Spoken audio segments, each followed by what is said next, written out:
യവനസുന്ദരി എന്നൊക്കെ ഞാനിതുവരെ കേട്ടിട്ടേ ഉള്ളൂ. ഇപ്പതാ എന്റെ കൺമുമ്പിൽ വന്നു നിൽക്കുന്നു. സത്യം പറയട്ടെ, ഈ ലോകം മുഴുവൻ കറങ്ങിയിട്ടുള്ളവനാണ് ഞാൻ. പക്ഷേ നിന്നെപ്പോലൊരു സുന്ദരിയെ ഞാൻ എന്റെ ജീവിതത്തിൽ ആദ്യമായിട്ട് കാണുക. എന്നെ അത്രയ്ക്ക് ഇഷ്ടായോ? ഇഷ്ടമായോന്ന്? ഒരുപാട് ഒരുപാട്.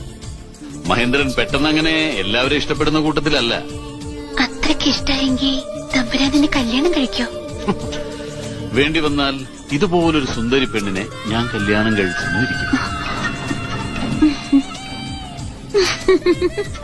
എന്താ ചിരിച്ചത്? വിശ്വാസം വരുന്നില്ലേ? അതല്ല, തമ്പുരാനെ കല്യാണം കഴിച്ച നമുക്ക് ആദ്യം ജനിക്കുന്ന കുഞ്ഞിന്റെ നക്ഷത്രം കാർത്തികയാണെങ്കിലോ? ആ കുഞ്ഞിനെ തമ്പുരാൻ കൊല്ലില്ലേ?